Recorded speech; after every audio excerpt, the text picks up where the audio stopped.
नमस्कार मंडळी. तर कशा आहेत सर्व मजेतच असाल. मी सुद्धा मजेत आहे. आणि आता खूप जास्त थंडी वाढलेली आहे, त्यामुळे रोज काही मी झाडांना पाणी देत नाही आहे, कारण रोज पाणी देण्याची आवश्यकताच वाटत नाही आहे मला. भरपूर असं थंडावा आलेला आहे. तुमच्याकडे पण भरपूर थंडी आहे का? नक्कीच कमेंट करून सांगा.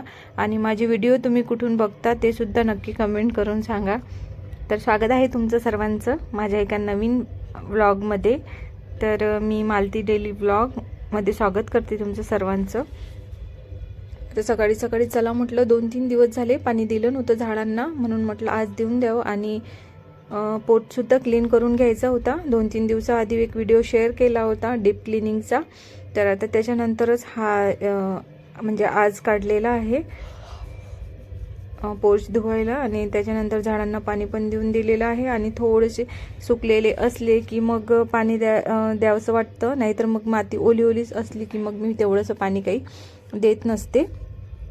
त्यानंतर इकडच्या साईडला सगळे आणि पोर्च बघूच शकता तुम्ही, भरपूर असा मोठा आहे, त्यामुळे बराच वेळ लागून जातो. आणि छान त्याला क्लीन केलं.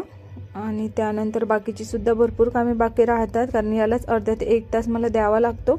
आणि झाडंसुद्धा भरपूर आहेत, त्यामुळे वेळच लागतो. त्यानंतर मग मी ते पोछाचं वायफर क्लीन करून घेते आहे.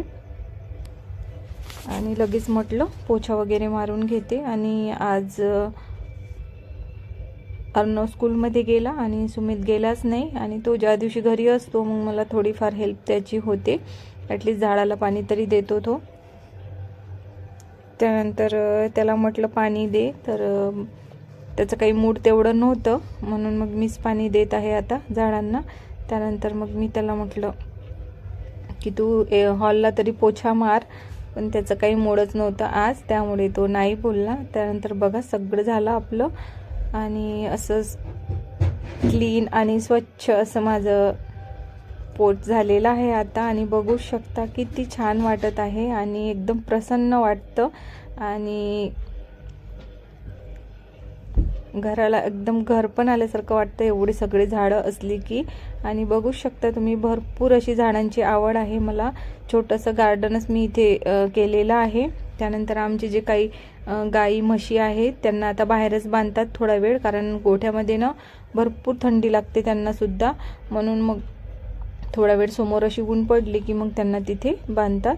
आता झाडांसुद्धा पाणी देणं झालं. आणि आज होती 6 डिसेंबर म्हणजे महापरिनिर्वाण दिन, तर बाबासाहेबांचा दिवस. तर त्यामुळे मग मी इथे आता मूर्ती क्लीन करायला घेतलेल्या आहे. आणि बाबासाहेबांची आणि गौतम बुद्धाची मूर्ती आता मी इथे मस्त घासून घेते आहे. चला म्हटलं हे सुद्धा एक काम पटपट होऊन जाईल आपलं, आणि बाकीची कामे मग लवकरच आवरता येईल. तर याच्यामध्ये सुद्धा माझ्या लेकांनी मला हेल्प केलेली आहे. तर बाबासाहेबांची मूर्ती त्यांना घासली आणि मी इथे गौतम बुद्धाची मूर्ती मस्त क्लीन करून घेते आहे. आणि छान अशी क्लीन झालेली आहे. तर कोणतं लिक्विड आहे ते दाखवतेच तुम्हाला समोर. आणि त्यांनी अगदी 5 ते 10 मिनिटात मस्त स्वच्छ होऊन जातं आणि जास्त मेहनतसुद्धा लागत नाही. तर बघा लगेच माझं क्लीन करून झालेलं आहे. त्यानंतर एक दिवा होता, तो सुद्धा क्लीन करून घेते आहे आता. आणि लगेच आता मूर्तीला मी मस्त म्हणजे त्या लिक्विडने घासल्यानंतर पाण्याने स्वच्छ धुवून घ्यायचं असतं, आणि त्यानंतर मग कोरड्या कपड्यांनी पुसून घ्यायचं असतं. तर बघू शकता तुम्ही किती छान अशी निघालेली आहे. अगदी 5 ते 10 मिनिटात हे काम माझं झालेलं आहे. त्यानंतर आता मी इथे सुक्या कापडाने हे सगळं पुसून घेते आहे. आणि आपली मूर्ती बघा किती छान अशी चमकते. आणि त्यानंतर सुमेधने सुद्धा खूप छान अशी क्लीन केलेली होती. आणि दोन्हीही मूर्त्या खूपच छान वाटत होत्या. तर झाले आपली कंप्लीट आता सगळं स्वच्छ करून. आणि इथे बघा सुमेध मस्त क्लीन करत होता. तर अशा छोट्या मोठ्या कामात जेव्हाही माझा लेक मला हेल्प करतो तेव्हा माझं काम पटकन होऊन जातं. तर त्यांनी माझ्यापेक्षाही स्वच्छ अशी काढलेली होती, बघू शकता. त्यानंतर दोन्हीही मस्त अशा पुसून घेतल्या. आणि त्यानंतर मग मला पूजासुद्धा मांडायची होती.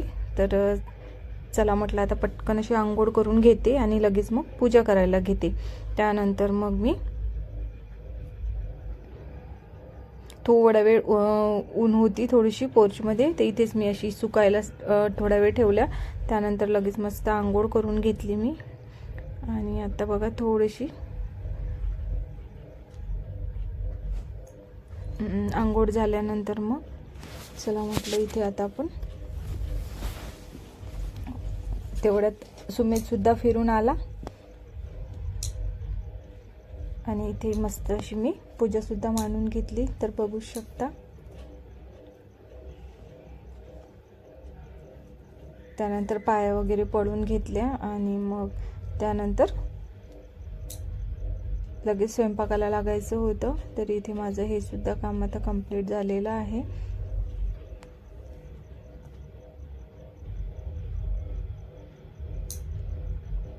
छोटीशीच आणि इथे मी छोट्याशा जागेमध्येच इथे सेट केलेलं आहे देवाचं.